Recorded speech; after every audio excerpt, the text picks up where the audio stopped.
Hey guys, so I'm just curious. I have three questions.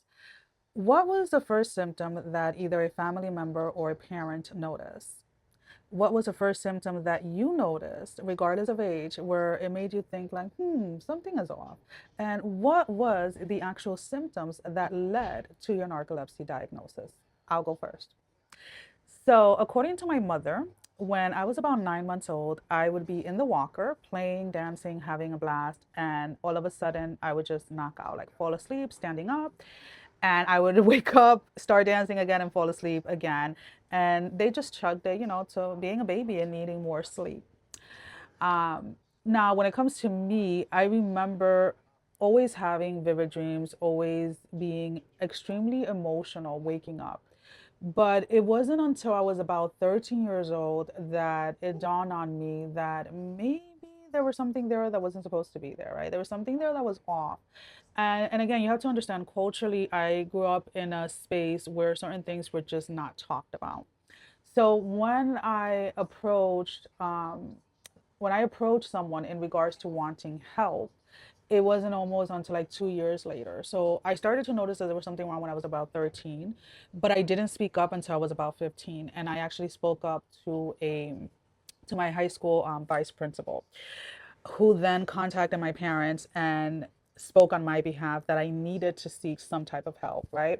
And at that point, I was misdiagnosed with clinical depression because now we know that I wasn't depressed, right? I was waking up feeling sad, feeling angry, just transferring the emotions of my dreams into my wake state.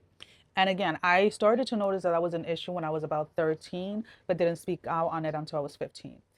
Now, the symptoms that led to my diagnosis were completely out of this world, I would say.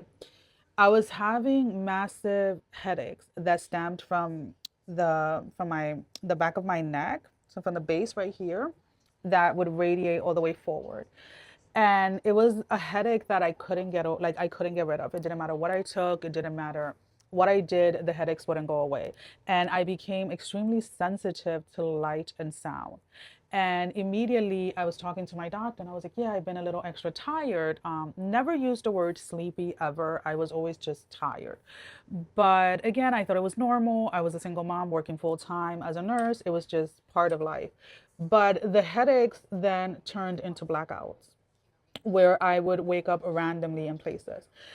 So at that point, my doctor was like, okay, we need to see a neurologist. We need to see this. We need to see that. Again, no one asked anything about like my sleep as far as like anything, right?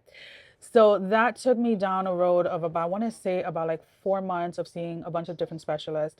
They were checking me for MS because we do have a history. I was being checked for epilepsy because I do have a history with family members. And when I say history, I mean family members who are epileptic, family members who that have MS.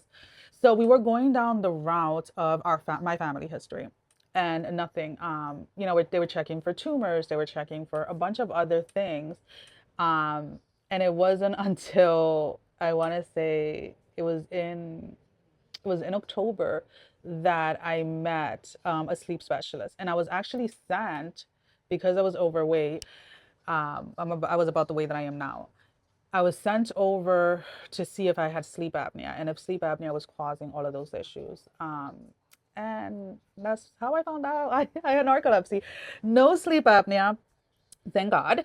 Not to shame or anything, but I think one sleeping disorder is more than enough, right? But definitely narcolepsy with cataplexy. So can't wait to hear your story. Bye.